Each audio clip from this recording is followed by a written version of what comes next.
नमस्कार, स्वागत है आपका। विस्तार न्यूज देख रहे हैं आप और आपके साथ मैं हूं रितु सिंह। मध्य प्रदेश के पूर्व मुख्यमंत्री दिग्विजय सिंह अपने जीवन का सबसे कठिन चुनाव लड़ रहे हैं। कांग्रेस ने उनको राजगढ़ से मैदान में उतारा है, जहां उनका मुकाबला रोडमल नागर से है, जो 2 बार के सांसद हैं और पिछला चुनाव 4.5 लाख वोटों से जीते थे।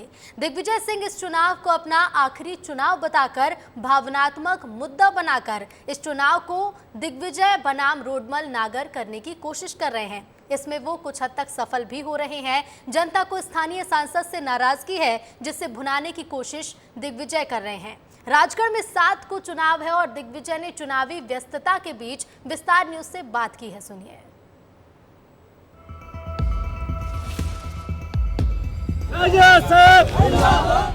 मध्य प्रदेश के राजगढ़ सीट पर जोरदार चुनाव हो रहा है। इस चुनाव पर सबकी नज़र है। दरअसल यहाँ के जो कांग्रेस के प्रत्याशी हैं दिग्विजय सिंह फिर से यहाँ पर मैदान में उतरे हैं। पहले 2 बार वो यहाँ के सांसद रह चुके हैं और तकरीबन 30 साल बाद वापस अपनी जनता के पास आए हैं। चूँकि वो इसी इलाके के रहने वाले हैं, तो इस जनता से अपने पारिवारिक रिश्ते की दुहाई तो दे रहे हैं, मगर साथ ही उन मुद्दों की बात भी कर रहे हैं जो आज जनता को परेशान कर रहे हैं। वो किसान, महंगाई और गरीबों के रोजगार की बात कर रहे हैं। आप देख सकते हैं दिग्विजय सिंह ऐसी छोटी छोटी सभाएं कर रहे हैं और छोटी छोटी सभाओं के दम पर प्रचार कर रहे हैं। इसके पहले उन्होंने पूरे इलाके में पदयात्रा की थी। पदयात्रा के बाद फिर उन्होंने यहाँ पे कोई बड़ा प्रचार नहीं कर रहा, मगर छोटी छोटी सभाएं करके अपनी बात जनता तक पहुँचाने की कोशिश कर रहे हैं और लोगों से कह रहे हैं कि ये जो मोदी सरकार है इसकी सच्चाई को पहचाने और कांग्रेस को वोट दें। हालांकि यहाँ की जनता भी इस चीज़ को मान रही है कि जो यहाँ की दिग्विजय सिंह हैं, कांग्रेस के जो प्रत्याशी हैं, उनसे उनके पुराने रिश्ते हैं, तो निश्चित ही दिग्विजय सिंह को यहाँ पाकर यहाँ जनता खुश है। मगर चूँकि पिछला चुनाव इतने लंबे मार्जिन से भी बीजेपी जीती थी कि उस वजह से कांग्रेस के लिए चुनौती इस सीट को जीतने के लिए बहुत बड़ी है। मैं आपसे इतना ही निवेदन करता हूँ कि आज 4 तारीख है, 5, 6, 7 वोट कांग्रेस को दिलवाना है। आप उसके लिए तैयार हैं? मैंने मेरा राजनीतिक जीवन शुरू किया सन 77 से, जहां मैं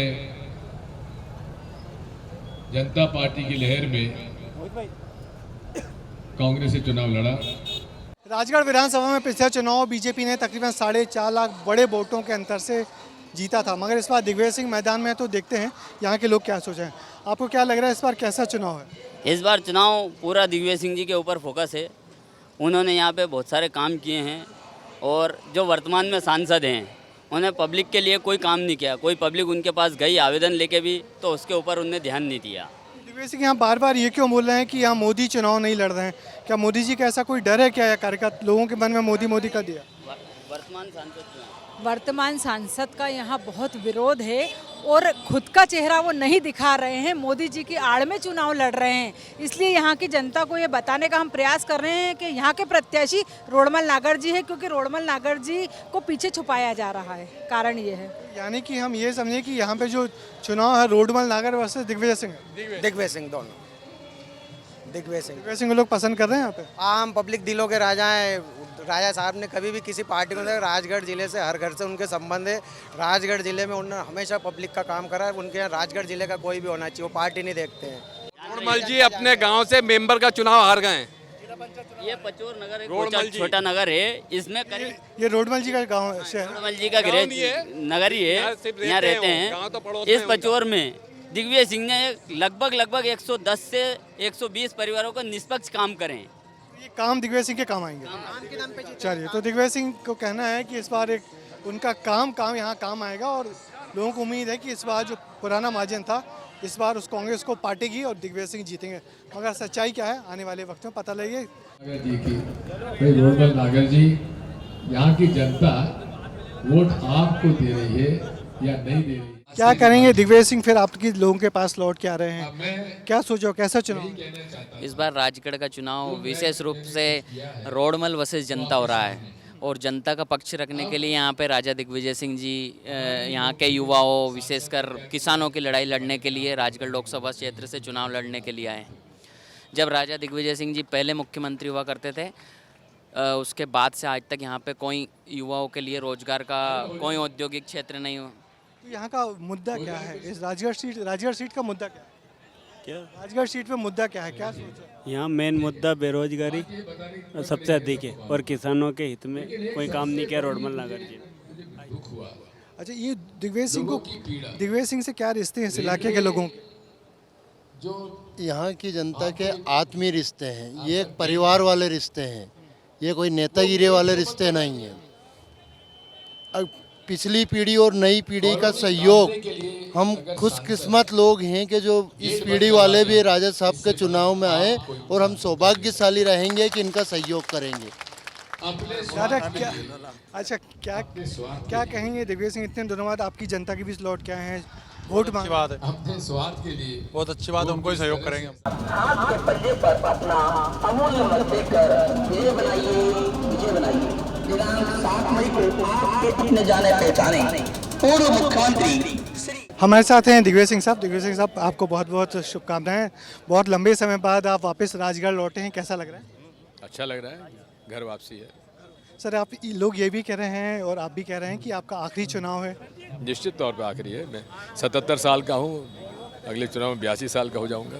आप ऐसा लग रहा है कि ये पूरा चुनाव इमोशनल होने जा रहा है? लोग भी कह रहे हैं कि राजा साहब बहुत दिनों बाद आए हैं तो वोट करेंगे। बड़ी मेहरबानी है सबकी। क्या लग रहा है आपको, क्या मुद्दे हैं, क्या बात? अच्छा लग सर, किस मुद्दे पे जनता के पास जा रहे हैं? जो मैंने काम किया है, जो मेरा व्यक्तित्व है, जो मेरा व्यवहार है इस क्षेत्र की जनता के साथ, जो मेरा संबंध है, उसके आधार पर। बहुत बहुत शुक्रिया आपका। ये थे दिग्विजय सिंह, जो तकरीबन 30 साल बाद अपने इलाके में लौटे हैं और जनता से अपने नाम और काम के लिए वोट मांग रहे हैं। काफ़ी भीड़ उनके साथ चल रही है, मगर सबके बाद भी दिग्विजय सिंह को उम्मीद है कि लोग, उनका आखिरी चुनाव है, लोग उनको जरूर वोट करेंगे। लोकसभा चुनाव के बीच राजस्थान के पूर्व मुख्यमंत्री अशोक गहलोत बाबा महाकाल की नगरी पहुंचे हैं और विधि विधान के साथ उन्होंने बाबा महाकाल की पूजा अर्चना भी की। इस दौरान विस्तार न्यूज के संवाददाता संतोष कृष्णानी ने अशोक गहलोत से खास बातचीत की, जिसमें उन्होंने कहा कि वो महाकाल से शांति, सद्भावना और सुख की कामना करने आए हैं। और क्या कुछ कहा है उन्होंने, सुनिए विस्तार से। महाकालेश्वर के दरबार में राजस्थान के पूर्व मुख्यमंत्री अशोक गहलोत जी पहुंचे हैं। विधि विधान के साथ बाबा महाकाल का पूजन अभिषेक भी किया है। सर, बाबा महाकाल की शरण में पहुंचे। पूरे प्रदेश में, पूरे देश में शांति, सद्भावना का माहौल रहे, प्यार मोहब्बत से रहे आपस के अंदर, ये आशीर्वाद मांगना है। सर, लोकसभा चुनाव का समय है और ऐसे ही दोनों ही पार्टियां जमखम के साथ मैदान में उतर रही हैं। क्या लग रहा है, कांग्रेस कितनी बीजेपी को चुनौती पेश कर पाई? मंदिर के प्रांगण में क्यों पूछ रहे हो आप? चलिए बाहर चलिए। तो ये थे हमारे साथ पूर्व मुख्यमंत्री अशोक गहलोत जी ने कहा कि मंदिर में सिर्फ मंदिर की बात करेंगे, राजनीति बात करना है तो मंदिर के बाहर करेंगे, लेकिन विधि विधान के साथ बाबा महाकाल का पूजन अभिषेक कर आशीर्वाद लिया है। और आशीर्वाद के साथ उन्होंने विधि विधान के साथ जो कार्यकर्ता है उन्होंने भी अशोक गहलोत जी का स्वागत सत्कार किया। और अभी आप देख सकते हैं यहाँ पर कांग्रेस के कार्यकर्ता हैं, वो भी इनके साथ लगे हुए हैं और विधि विधान के साथ जिस प्रकार बाबा महाकाल की शरण में पहुँच उन्होंने आशीर्वाद लिया है, तो आशीर्वाद के साथ ही कहीं ना कहीं कांग्रेस की जीत के लिए भी बाबा महाकाल से कामना की है। महेश सिंह ठाकुर के साथ संतोष कृष्णानी, विस्तार न्यूज। विदिशा लोकसभा से प्रत्याशी शिवराज सिंह चौहान ने अपने संसदीय क्षेत्र में रैली निकाली, जहां लोगों का हुजूम उमड़ा। इस दौरान विस्तार न्यूज के ब्यूरो चीफ ने पूर्व सीएम और बीजेपी प्रत्याशी शिवराज सिंह चौहान से खास बातचीत की, सुनिए क्या कुछ कहा है। शिवराज जी हमारे साथ में है, साधना जी भी उनके साथ में है और हम उनसे बात करेंगे। सर, जो सेवा आपने जनता की कहीं ना कहीं यही वो पलक पड़ाव बिठा के जनता आपके साथ है, आपके बीच है। आइए, अपना परिवार है, बेटे बेटी, भांजे भांजी, भाई बहन और बुजुर्ग जो आज आशीर्वाद की वर्षा सड़कों पे कर रहे हैं। इसके साथ साथ में सर हम ये भी जानेंगे कि आप तो लगभग जीते ही हुए हैं, इतनी मेहनत आपने, मुझे नहीं लगता कोई कोना छोड़ा होगा विदिशा का, संसदीय क्षेत्र का, तो इस बारे में मैंने तो पूरे मध्य प्रदेश का कोना नहीं छोड़ा। आज भी 2 लोकसभा में दौरा करके फिर अपने लोकसभा क्षेत्र में आया हूँ। सभी लोकसभा क्षेत्रों में जाऊँ और अपने क्षेत्र में भी जा रहा हूँ। बिल्कुल। तो सर, ये लोग भी दिखाइए आप किस तरह से जनता पलक पावड़े बिछाकर जो है आत्मीय, ये देखिए आत्मीय अभिनंदन है। ये देखिए मामा जी को उनके कहीं ना कहीं भांजे भांजियों ने लगातार इसी तरह के जो है सम्मान दिए जाते हैं, उनको फोटो दिए जाते हैं। सर, इस आत्मीय अभिनंदन के लिए और 2 शब्द कह दीजिए। मेरा रोम रोम पुलकित है। मेरे हर सांस में विदिशा और इस संसदीय क्षेत्र की जनता बसी है। मैं उन्हीं के लिए जीऊँगा, उनकी सेवा मेरे लिए भगवान की पूजा है। मैं ऋणी हूँ, जिंदगी भर उनके काम, उनकी सेवा करूँगा और मरने के बाद फिर भगवान से प्रार्थना करूँगा कि यहीं पैदा करें।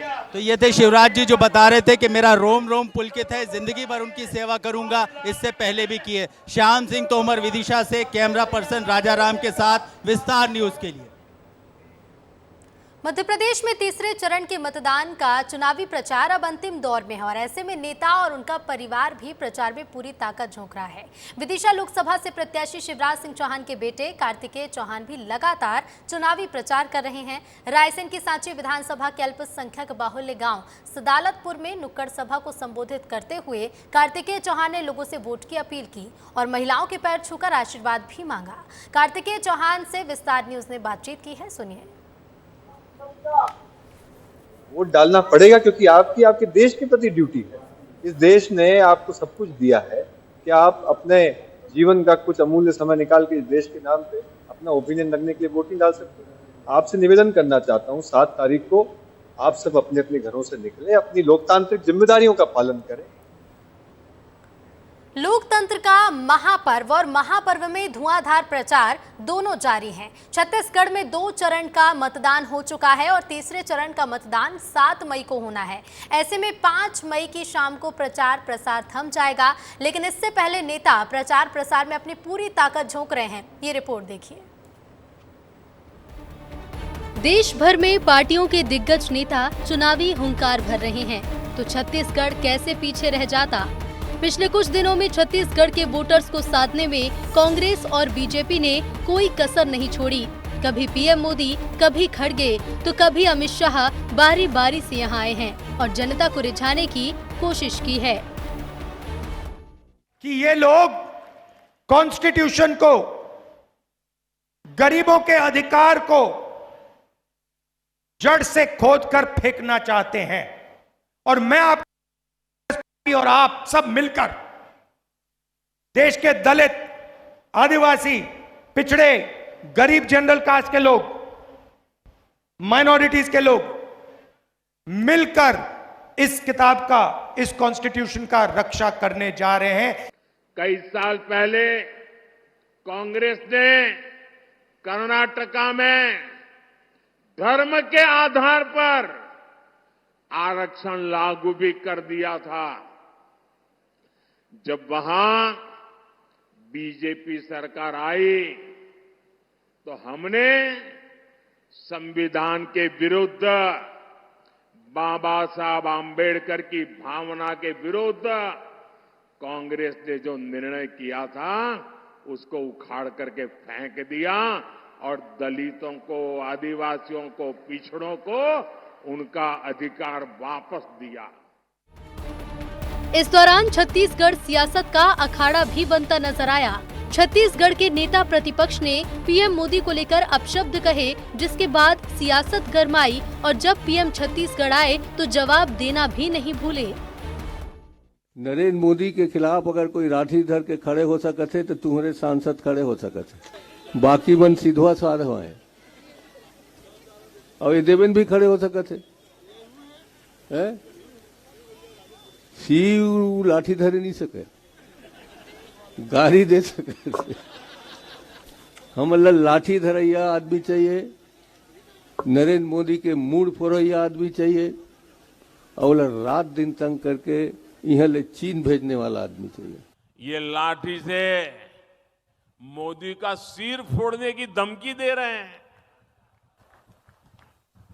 मोदी गरीब का बेटा है, सिर ऊंचा रख करके चलता है।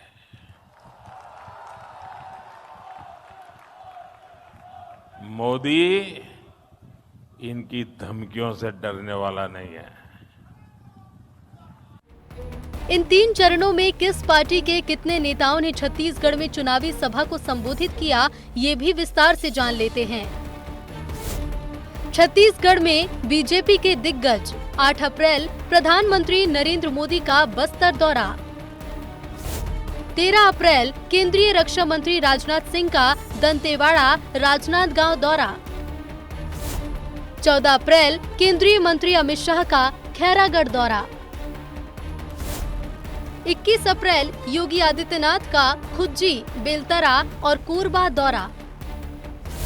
22 अप्रैल बीजेपी राष्ट्रीय अध्यक्ष जेपी नड्डा का रायपुर, बिलासपुर और दुर्ग दौरा। 22 अप्रैल केंद्रीय गृह मंत्री अमित शाह कांकेर आए।